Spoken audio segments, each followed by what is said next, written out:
Welcome back to another FBTV video. My name is Mike, and today we're talking about OS&D, overage, shortage, and damage.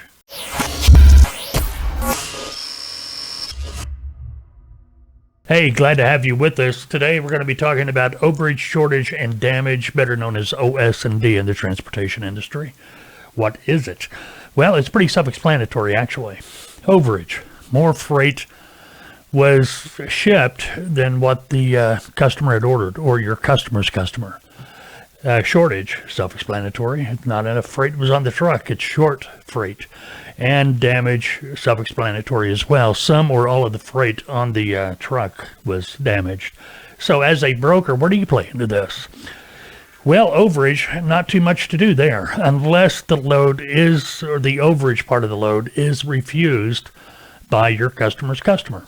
In a situation like that, you may score a load or for an LTL shipment to be shipped back to your customer.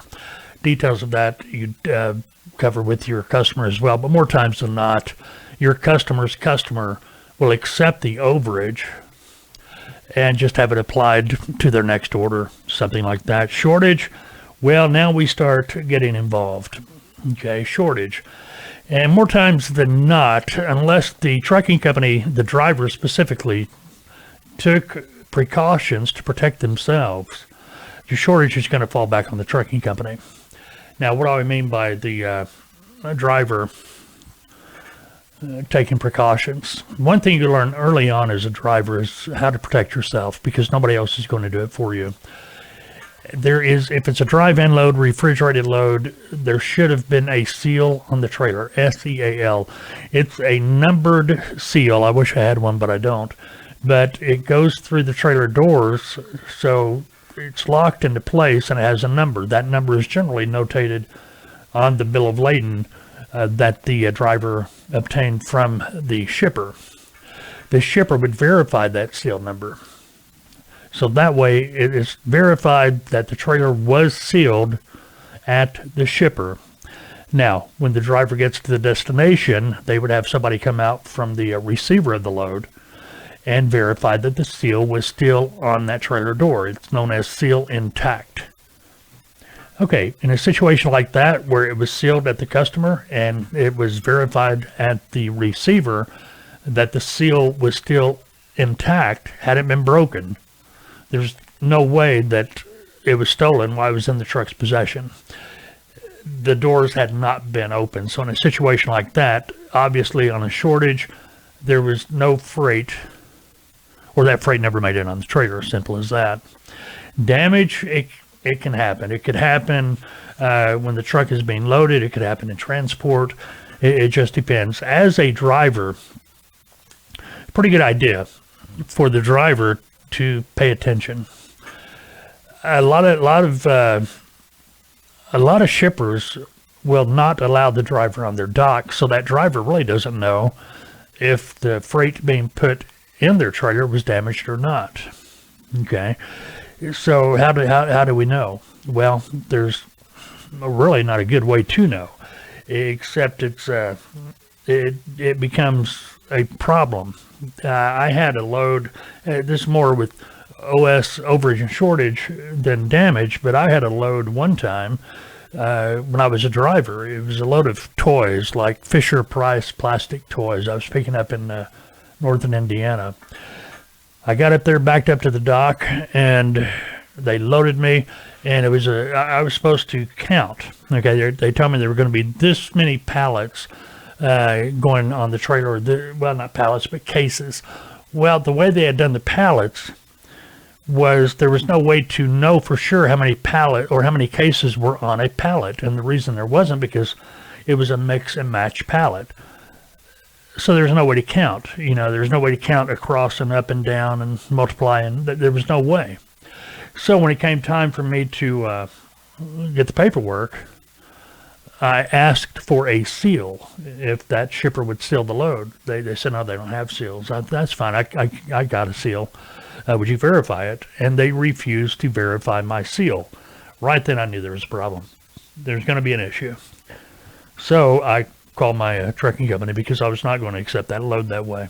I was not going to take responsibility for something I had no clue was or was not on my trailer. So I called my dispatcher, and they instructed me to sign the paperwork. Shipper refused to verify seal, and I put down the seal number.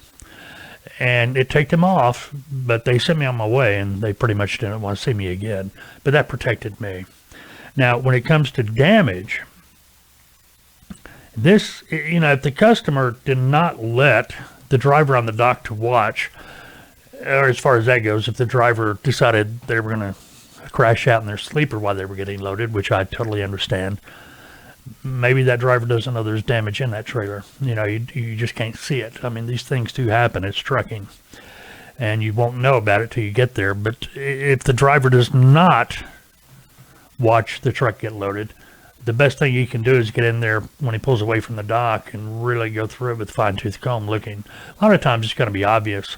I've had loads where it was obvious that there was damage to the bottom layer on a pallet because you could see where the forks went in, and that's nothing to do with the driver, obviously. More times than not with the driver, it's going to be the load wasn't secured properly, it turned over, some freight turned over, broke, things like that, and that's going to be the extent of it, depending on what it is, and the value of the damage is a lot how your customer's going to handle it. All right, very good. Now that's just a brief look at OS&D. OS&D, it's going to happen. Nothing you can do about it too much. I would recommend, if you're doing any type of a van load or refrigerated load, as a broker, make sure you instruct the driver to seal the trailer and get it verified. Okay. All right. My name is Mike. I am the lead consultant for Tautoa. If you'd like to learn more about Tautoa, visit our website, tautoa.com, TALTOA.com. Matter of fact, if you are interested in becoming a freight broker agent, we have services for trucking companies as well. I recommend you check out our website or call me, 479-668-0838. Don't forget, on Saturday mornings, 9 a.m. Central Time, we do the live stream of our video podcast and answer your questions. It's always Q&A day on Saturday mornings, 9 a.m. on YouTube. If you have a question you'd like us to answer during the Saturday morning podcast, feel free to send it to me, FBTV@freightbrokertv.com. You can Skype it to us at FBTV. Just do a search for FBTV. Our website, freightbrokertv.com, has forms all over it. So, matter of fact, you can leave a comment below with your question. We will get to it at that point as well. All right, go have a great day, unless, of course, you've made other plans. See you later.